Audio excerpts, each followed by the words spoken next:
The perfect day, the morning sun streamed through the cathedral windows, casting rainbow prisms across the marble floor as Vivian Torres adjusted her grandmother's pearl necklace one final time.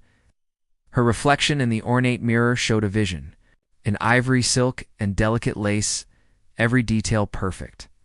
From the intricate beadwork on her bodice to the flowing train that would trail behind her down the aisle, today was supposed to be the culmination of 2 years of planning, the beginning of her happily ever after with Marcus Caldwell. "You look absolutely radiant, sweetheart," her mother Helen whispered, dabbing at her eyes with a tissue. The bridal suite buzzed with activity as bridesmaids fluttered around in their dusty rose gowns, making final adjustments and taking photos. Vivian's heart hammered against her ribs, a mixture of excitement and the natural nerves that came with such a momentous day. Marcus had swept into her life, like something from a fairy tale, charming, successful, and utterly devoted to her. Owned a thriving investment firm, drove a Tesla, and had proposed on a beach in Santorini with a ring that caught the sunset in its facets. Her friends envied her, her family adored him, and Vivian had never felt more certain about anything in her 28 years. The wedding coordinator knocked gently. 5 minutes, ladies. The processional is about to begin." Vivian's best friend Jessica handed her the bridal bouquet, white peonies and garden roses wrapped in cream silk ribbon, exactly as she'd envisioned. The flowers were flawless there, fragrant, sweet, and intoxicating. As Vivian lifted the bouquet, something crinkled against her fingers. Confused, she peered into the blooms and spotted a small piece of paper tucked deep between the stems. Her pulse quickened as she carefully extracted what appeared to be a handwritten note, folded tight and yellowed at the edges. "Ash! What's that, honey?" Helen asked, noticing her daughter's sudden stillness. Vivian's hands trembled as she unfolded the paper.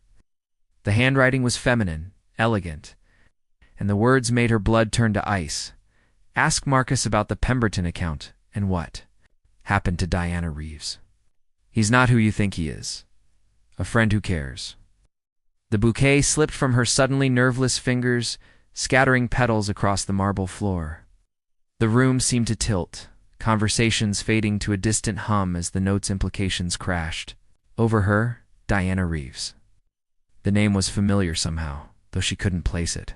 In the Pemberton account, Marcus had mentioned it once, dismissively, as a failed business venture from his past. "Vivian." Jessica's voice seemed to come from underwater. "Viv, what's wrong? You look like you've seen a ghost." Through the walls, she could hear the organ, beginning the opening chords of Pachelbel's canon. 300 guests waited in the sanctuary beyond, including Marcus, who stood at the altar believing he was minutes away from marrying her. But as Vivian stared at the note clutched in her shaking hands, she realized she might be marrying a stranger. The wedding coordinator appeared again, more urgent now. "Ladies, we really must." She stopped short, seeing Vivian's ashen face. "Is everything all right?" Vivian looked at her reflection one more time, at the woman who had woken up this morning ready to pledge her life to Marcus Caldwell. That woman seemed like a stranger now, too. Whatever secrets this note contained, whatever truth someone had risked everything to share with her, she couldn't walk down that aisle until she knew what it meant. "I need to speak with Marcus," she whispered, her voice barely audible above the organ music. "Right now." Secrets unveiled, Marcus Caldwell straightened his platinum cufflinks for the 3rd time, its reflection in the vestry mirror showing a man who appeared to have everything tailored tuxedo, confident smile, and the bearing of someone accustomed to success. At 32, he had built Caldwell Investments from nothing into a firm managing over $50 million in assets. Today, he would marry the woman of his dreams and cement his transformation into the man he'd always wanted to be. But beneath his polished exterior, old wounds festered like poison. The vestry door opened, and his best man, Trevor, poked his head in. "Ready, brother? Your bride is probably walking down the aisle any minute now." Marcus nodded, though something cold twisted in his stomach. A familiar sensation he'd hoped was buried forever. His mind drifted, unbidden, to 5 years ago.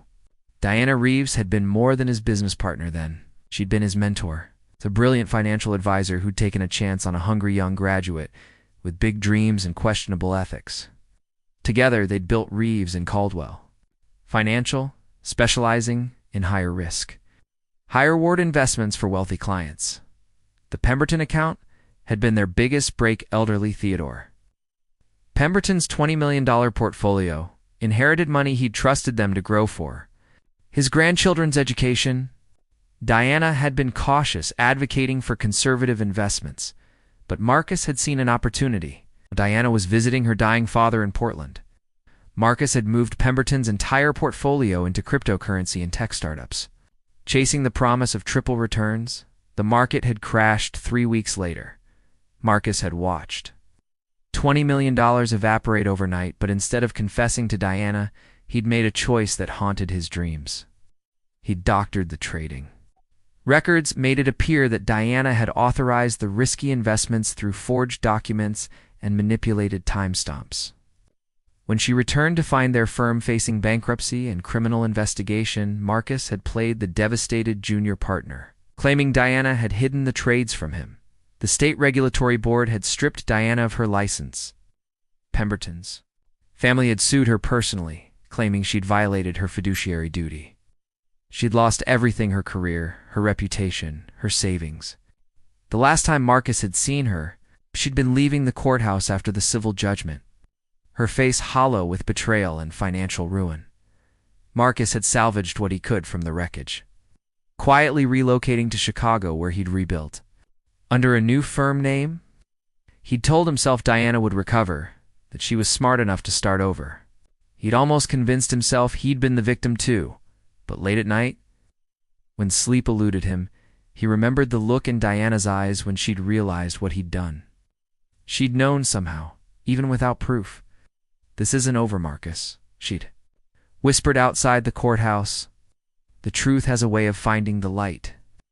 Now, standing in his wedding vestry, Marcus felt that old dread creeping back. He'd built his new life carefully, never mentioning Diana or the Pemberton case to Vivian.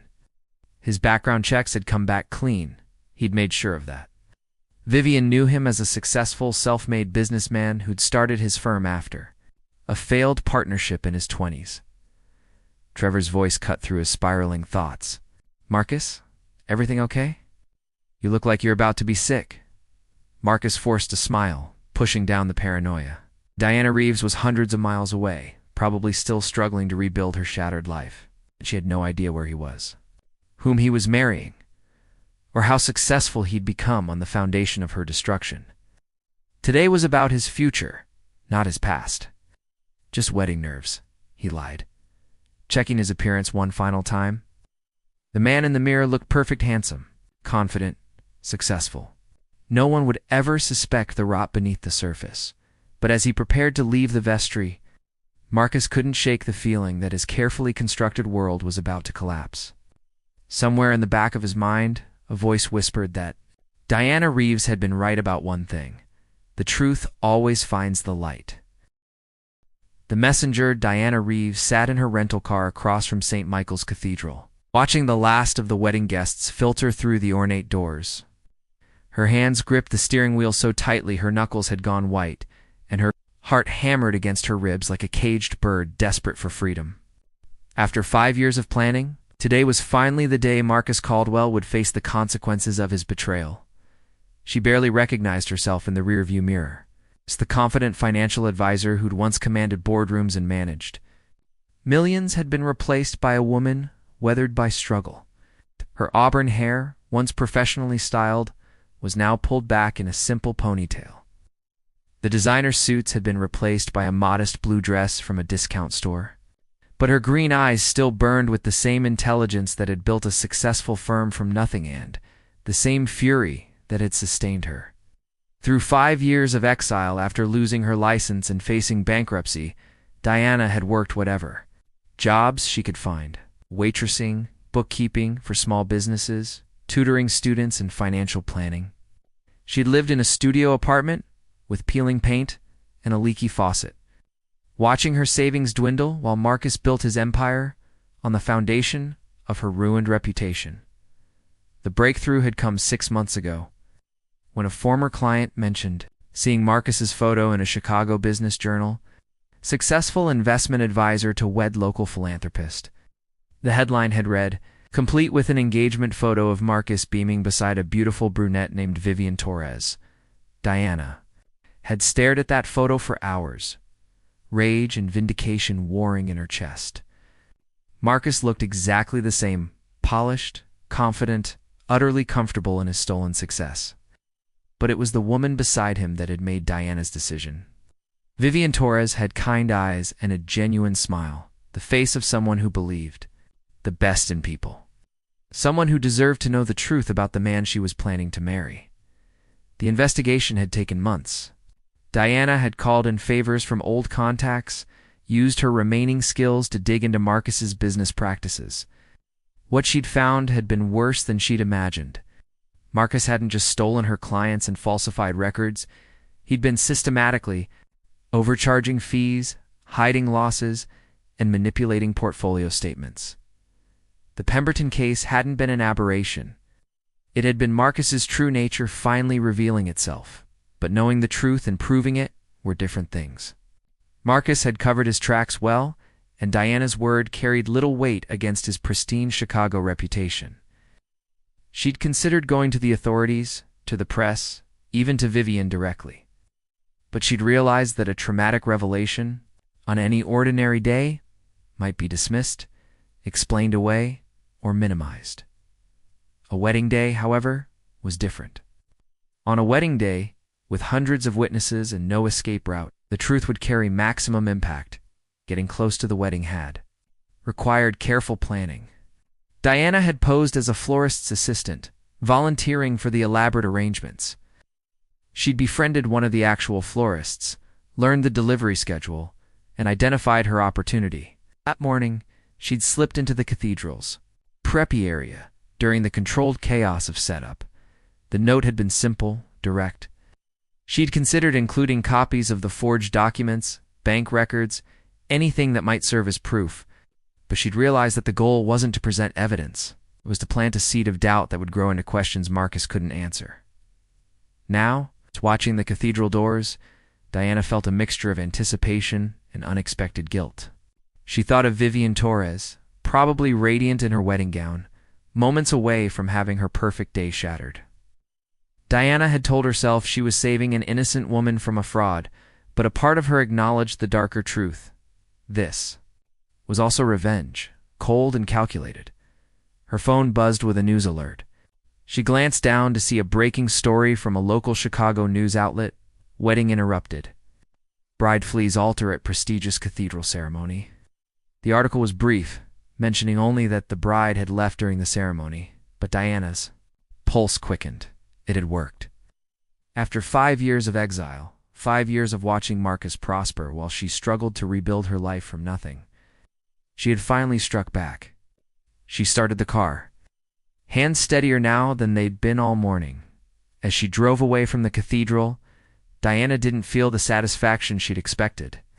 Instead, she felt hollow, drained by the weight of carrying such toxic knowledge for so long. She thought of Theodore Pemberton's grandchildren, who'd lost their college funds because of Marcus's greed. She thought of other clients who might be trusting him with their futures, and she thought of Vivian Torres, who was about to learn that sometimes the truth was a gift wrapped in devastating pain.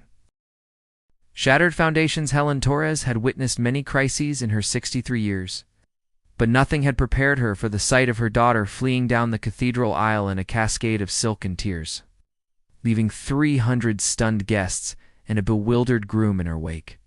Now, 4 hours later, Helen sat in her daughter's apartment, still wearing her mother of the bride dress, trying to make sense of the wreckage of what should have been the happiest day of their lives. Vivian lay curled on the couch, still in her wedding gown, the mysterious note clutched in her hand like evidence of a crime. She'd barely spoken since Helen had found her in the cathedral parking lot, sobbing behind the wheel of her car. The only coherent thing she'd managed was, "He lied to me, Mom, about everything." Helen prided herself on being a good judge of character. As a high school principal for 30 years, she'd developed sharp instincts about people's true nature. She'd liked Marcus immediately, his respectful manner, his obvious devotion to Vivian, his willingness to include her family in their plans. When he'd asked for Helen's blessing to marry her daughter, she'd given it wholeheartedly now, staring at the crumpled note that had destroyed their family's faith in him. Helen felt a familiar burning in her chest. The same righteous anger that had sustained her through decades of protecting students from predators and bureaucrats. "I'm going to find out what this means," she announced, reaching for her laptop. Vivian looked up with red-rimmed eyes. "Mom, I don't think Diana Reeves," Helen said firmly, typing the name into the search engine and the Pemberton account. "If someone went to the trouble of getting this information to you on your wedding day, there's a reason." The first search results made Helen's blood run cold. Diana Reeves, former financial advisor. License revoked following client fraud allegations. The Pemberton case, $20 million in losses. Civil lawsuit, criminal investigation, lens. Hands trembled as she clicked through news articles from 5 years ago, each one painting a picture of professional destruction and personal ruin. But something didn't feel right. Helen had spent decades reading between the lines of official reports, spotting the inconsistencies in stories that didn't quite add up. The articles about Diana Reeves read like character assassination rather than objective reporting. Ow. Too clean. Too one-sided. "Look at this," Helen murmured, pointing to her screen. Every article mentions Marcus as the junior partner who was misled by Diana's actions. But look at the dates he started his Chicago firm just 6 months after her license was revoked. That's awfully fast for someone who was supposedly the victim of fraud. Vivian sat up. Her analytical mind, the same one that had earned her a doctorate in psychology, beginning to engage despite her emotional turmoil. "What are you thinking?" Helen pulled up Marcus's company website, studying his biography with new eyes. "He told us he started Caldwell Investments after a failed partnership in his 20s. But he never mentioned that his partner lost her license or that there was a criminal investigation. Don't you think that's the kind of detail you'd share with your fiancé?" For the next 2 hours, Helen dove deeper into the digital trail. Using research skills honed through years of investigating problematic students and staff, she found court records, regulatory filings, and business registrations. Slowly, a different picture began to emerge. One where Marcus Caldwell wasn't the innocent victim, but the calculating architect of Diana Reeves's destruction. The smoking gun came from an unlikely source. A financial blog post written by an anonymous whistleblower 6 months after the Pemberton case closed. The post detailed suspicious trading patterns, doctored timestamps, and forged authorization documents. It read like an insider's account of systematic fraud, but the regulatory board had dismissed it as unsubstantiated rumor. "This blogger knows details that weren't in the official reports," Helen said, her voice tight with anger. Else. "Details only someone involved in the actual trading would know." Vivian read over her mother's shoulder, her face growing paler with each paragraph. "He destroyed her life to save himself," she whispered. "And then he built his success on top of her ruins."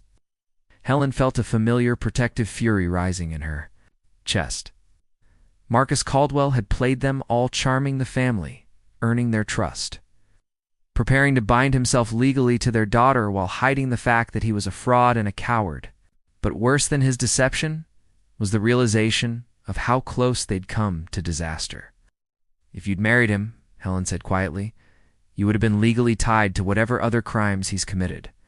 Your reputation, your career, your financial future, all of it would have been at risk." The apartment fell silent except for the ticking of the mantel clock. Helen looked at her daughter, seeing not the broken bride in a ruined wedding gown, but the strong, intelligent woman she'd raised. Vivian had always trusted too easily, believed too readily in people's better nature. Today had been a harsh lesson, but perhaps a necessary one. "Whoever sent you that note," Helen said finally, "they saved your life." Vivian nodded slowly, understanding beginning to replace the shock in her eyes. The wedding had been destroyed, but maybe, just maybe, that destruction had been an act of salvation rather than cruelty. Outside, the sun was setting on what should have been the first day of Vivian's married life. Instead, it marked the beginning of something else entirely. Her awakening to the truth about the man she'd almost pledged her life to, and her own strength in the face of devastating betrayal. New beginnings. 6 months after the wedding that never was, Vivian Torres sat in her favorite coffee shop, watching autumn leaves drift past the window like fragments of old dreams, finally finding their peace. The woman who looked back at her, from the glass reflection, bore little resemblance to the bride who'd fled down a cathedral aisle in silk and desperation. This woman had shorter hair that caught the afternoon light, laugh lines that had returned after months of healing, and eyes that held both wisdom and wariness, the complex gaze of someone who'd survived betrayal and emerged stronger. Her phone buzzed with a text from her friend Jessica. "Coffee date still on for tomorrow? Can't wait to hear about the new job." Vivian smiled, typing back a quick confirmation. The teaching position at Northwestern's psychology department had been unexpected. A colleague had recommended her for a research role studying trust and deception in relationships. The irony wasn't lost on her. The weeks following the wedding disaster had been brutal. Local news outlets had covered the story with barely concealed glee, speculating about runaway brides and cold feet. Marcus had initially tried to salvage the situation, calling repeatedly and showing up at her apartment with explanations that grew more elaborate and desperate with each attempt. But once Helen's investigation had revealed the truth about Diana Reeves and the Pemberton account, his lies had crumbled like sand. The confrontation had been surprisingly anticlimactic. Faced with documented evidence of his fraud, Marcus had simply deflated, his practiced charm dissolving to reveal the hollow opportunist beneath. He'd tried to justify his actions, claiming he'd been young and desperate, insisting that Diana would have survived the scandal better than he would have. Even then, he'd been incapable of genuine remorse and self-preservation, dressed up as explanation. Vivian had felt nothing during that final conversation, except a profound sense of relief. The man she'd thought she loved had never actually existed. She'd been in love with a carefully crafted fiction, a performance designed to secure her trust and social standing. The real Marcus Caldwell was a stranger. She felt nothing but pity. 4.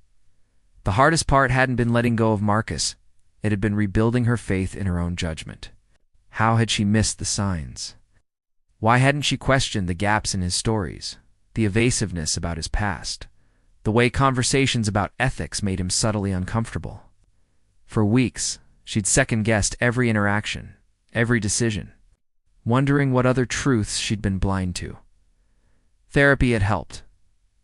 Dr. Patricia Brennan, colleague from her graduate program, had guided Vivian through the complex process of healing from betrayal without becoming cynical. Trust isn't naive, Patricia had reminded her during one particularly difficult session. Trust is brave. The fact that someone exploited that bravery doesn't make trusting wrong, it makes their exploitation evil. The breakthrough had come.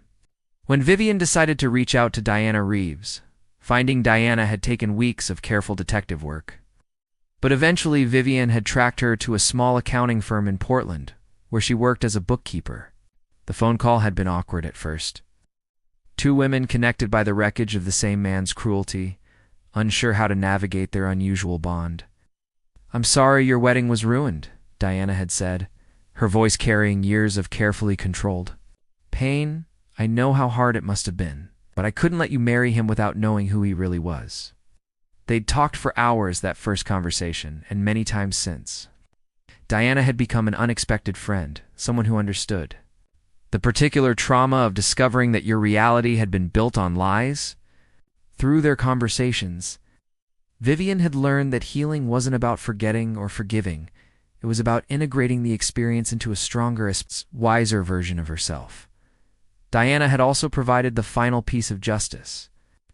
With Vivian's moral support, she'd finally gathered the courage to present her evidence to the Illinois Securities Division. Marcus's firm was now under investigation, and several clients had come forward with their own suspicions about irregularities in their accounts. The house of cards he'd built on Diana's destruction was finally collapsing. Now, sipping her latte in the familiar comfort of her neighborhood cafe, Vivian felt something she hadn't experienced in months: genuine excitement about the future. Her research project was fascinating, her students engaged and curious. She'd started dating again, nothing serious, but she was learning to trust her instincts while maintaining healthy boundaries.